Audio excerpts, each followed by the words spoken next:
Friends, हर किसी का सपना होता है अच्छे कॉलेज या यूनिवर्सिटी से पढ़ाई करके एक अच्छे पोस्ट पर जॉब करना या बड़ा बिजनेस करना। और आपके आसपास कुछ लोग ऐसे होंगे जो विदेश में जाकर पढ़ाई कर रहे होंगे या फिर जॉब कर रहे होंगे। तो आज की इस वीडियो में मैं बताने वाला हूँ कि कैसे आप वर्ल्ड्स के टॉप यूनिवर्सिटीज एंड कॉलेज से पढ़ाई कर सकते हैं या फिर फॉरेन में जाकर जॉब या इमिग्रेंट यानी वहाँ की प्रवासी नागरिक बन सकते हैं। So hello friends, I am Jirendra and I welcome you all to my channel Jit Guide.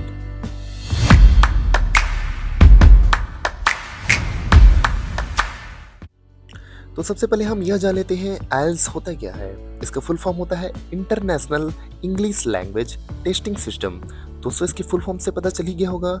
इस एग्जाम के थ्रू यह टेस्ट किया जाता है कि स्टूडेंट और कैंडिडेट जो किसी नेटिव इंग्लिश स्पीकिंग कंट्री में जाकर स्टडी, जॉब और इमिग्रेंट यानी अप्रवासी होना चाहता है, उसे इंग्लिश लैंग्वेज का कितना नॉलेज है।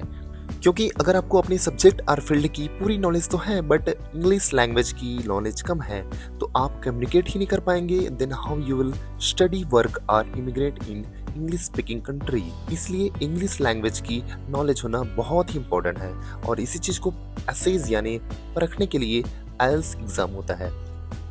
फ्रेंड्स, IELTS टेस्ट इंग्लिश के 4 स्किल दैट इज LRWAs यानी listening, reading, writing and speaking के बेसिस पर कैंडिडेट को परखता है। आइए सम ऑफ द मेजर कंट्री जहां पर वर्ल्ड्स की टॉप यूनिवर्सिटीज हैं जहां पर IELTS एग्जाम के थ्रू पास हुए कैंडिडेट्स को एक्सेप्ट किया जाता है, वो कंट्रीज हैं UK, US, Australia, New Zealand, Canada, Ireland, France and south Africa. अब हम IELTS एग्जाम के टाइप के बारे में बात कर लेते हैं। IELTS एग्जाम 2 टाइप के होते हैं। पहला IELTS एकेडमिक। IELTS एकेडमिक ऐसे स्टूडेंट्स के लिए सुटेबल है जो इंग्लिश स्पीकिंग कंट्री के टॉप यूनिवर्सिटी से ग्रेजुएशन और पोस्ट ग्रेजुएशन करना चाहते हैं। दूसरा IELTS जनरल ट्रेनिंग उन लोगों के लिए सुटेबल है जो इंग्लिश स्पीकिंग कंट्री में जाकर जॉब और इमिग्रेंट यानी वहाँ की प्रवासी नागरिक बनना चाहते हैं या फिर वहाँ जाके रहना चाहते हैं। जैसे कि मैं पहले बता चुका हूँ कि IELTS एग्जाम के थ्रू कैंडिडेट्स की listening, reading, writing and speaking skill को असेस किया जाता है। तो आइए इसके टेस्ट फॉर्मेट के बारे में बात कर लेते हैं। तो सबसे पहले हम लिसनिंग स्किल के बारे में बात कर लेते हैं। लिसनिंग में हमारे 4 सेक्शन होते हैं and each section having 1 audio clip. It means आपको 4 ऑडियो क्लिप सुनने होंगे। इसमें नेटिव स्पीकर्स के मोनोलॉग्स यानी सिंगल पर्सन की स्पीच और कन्वर्सेशन होते हैं और इन्हीं चारों ऑडियो क्लिप के बेस पर आपको 40 क्वेश्चन के आंसर इसमें देने होते हैं। ये चारों सेक्शन ऑर्डर ऑफ डिफिकल्टीज में होता है, यानी जो पहला सेक्शन होगा वो सबसे इजी होगा and 4th section will be the most difficult. और याद रहे इसमें आपको आंसर क्वेश्चन बुकलेट में ही लिखना होता है। और इसकी टोटल ड्यूरेशन की बात करें तो इसमें आपको 40 मिनट मिलता है, जिसमें से 30 मिनट आपको ऑडियो क्लिप को सुनने के लिए मिलता है और 10 मिनट ट्रांसफर टाइम यानी आपने जो आंसर क्वेश्चन बुकलेट में लिखा था उसको आंसर बुकलेट में ट्रांसफर करने के लिए 10 मिनट आपको लास्ट में दिया जाता है। फ्रेंड्स, यह भी याद रहे लिसनिंग टेस्ट दोनों ही टेस्ट यानी एकेडमिक एंड जनरल ट्रेनिंग दोनों के लिए सेम होता है। Next is reading. Friends, reading test academic and general training दोनों के लिए अलग अलग होता है। तो सबसे पहले हम एकेडमिक रीडिंग टेस्ट के बारे में बात कर लेते हैं। इसमें 3 सेक्शन होते हैं और तीनों सेक्शन में एक लॉन्ग पैसेज होता है और ये long passage generally books, magazine, newspaper and journal से लिया जाता है और इन्हीं लॉन्ग पैसेज के आधार पर आपको 40 क्वेश्चन के आंसर देने होते हैं। और जनरल ट्रेनिंग रीडिंग टेस्ट के बारे में बात करें तो इसमें भी 3 सेक्शन होता है और तीनों सेक्शन में एक लॉन्ग पैसेज होता है और इन्हीं 3 लॉन्ग पैसेजेस के आधार पर आपको 40 क्वेश्चन के आंसर देने होते हैं। ये long passage academic reading test से थोड़ा इजी होता है। याद रहे इसमें आपको लिसनिंग की तरह ट्रांसफर के लिए अलग से टाइम नहीं दिया जाता, क्योंकि इसमें आपको आंसर डायरेक्टली आंसर शीट में ही लिखना होता है।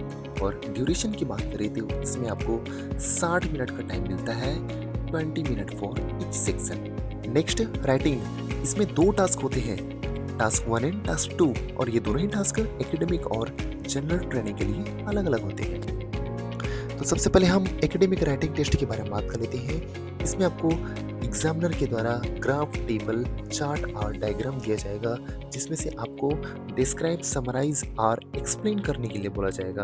और इसमें एक्सप्लेन करने के टाइम ध्यान रहे आपको मिनिमम 150 वर्ड्स कवर करने हैं। टास्क 2, इसमें गिवन टॉपिक पर आपको ऐसे राइट करने होंगे और ऐसे लिखने के टाइम आपको ध्यान रखना है कि इसमें आपका मिनिमम 250 वर्ड्स कवर होने चाहिए।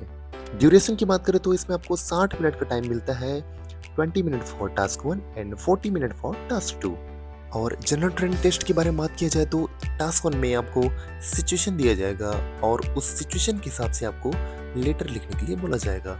वह लेटर पर्सनल, सेमी फॉर्मल और फॉर्मल हो सकते हैं और इसमें भी आपको लेटर को 150 वर्ड्स कवर करते हुए लिखने होंगे। टास्क 2 की बात करें तो इसमें भी आपको गिवन टॉपिक पर ऐसे लिखने होंगे मिनिमम 250 वर्ड्स कवर करते हुए। ड्यूरेशन की बात करें तो टोटल 60 मिनट का टाइम मिलता है, 20 minute for task 1 and 40 minute for task 2। Next speaking. Speaking दोनों ही टेस्ट यानी एकेडमिक और जनरल ट्रेनिंग के लिए सेम होता है। इसमें टोटल 3 पार्ट्स होते हैं, part 1, part 2 and part 3। Part 1, इसमें एग्जामिनर आपको इंट्रोडक्शन के लिए बोलेगा, followed by 4 to 5 question on family topics like about your home, family, work, studies and interest.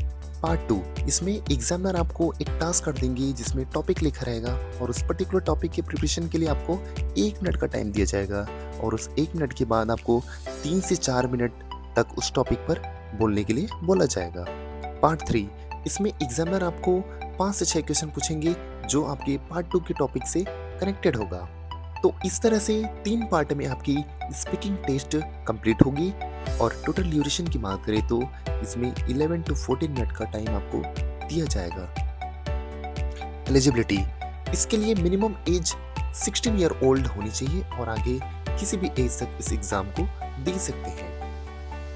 इसके साथ ही आपके पास वैलिड पासपोर्ट भी होने चाहिए। इसके अलावा एक और चीज बताना चाहूंगा, IELTS एग्जाम का स्कोर 2 साल तक वैलिड रहता है और इस एग्जाम को कोई भी कैंडिडेट कितनी बार भी दे सकता है। रजिस्ट्रेशन की बात किया जाए तो इसकी ऑफिशियल वेबसाइट IELTSIDPindia.com पे जाके टेस्ट मॉड्यूल यानी एकेडमिक और जनरल ट्रेनिंग में से किसी एक को अपने पर्पस ऑफ मूव के अकॉर्डिंग चूज करते हुए टेस्ट सिटी यानी आपके नियरेस्ट सिटी में जिसमें आप अपना एग्जाम देना चाहते हैं, test date, supportive documents and personal information को फिल करके IELTS टेस्ट बुक कर सकते हैं। दोस्तों एग्जाम के बारे में बात किया जाए तो यह महीने में 4 बार और साल में 48 बार कंडक्ट किया जाता है। एकेडमिक टेस्ट को आप ऑल 48 डेट्स में दे सकते हैं, लेकिन जनरल ट्रेनिंग को आप ओनली 24 डेट्स में दे सकते हैं। कैंडिडेट एक और चीज का ध्यान रखें, listening, reading and writing test एक ही दिन में होता है, लेकिन speaking test listening, reading and writing test के 7 दिन पहले या 7 दिन बाद में होता है। दोस्तों अगर एग्जाम सेंटर की बात किया जाए तो इंडिया में 77 मेजर सिटीज हैं जहां पर IELTS एग्जाम कंडक्ट कराया जाता है, तो आप अपने कन्वीनियंस के हिसाब से एग्जाम सेंटर चूज कर सकते हैं।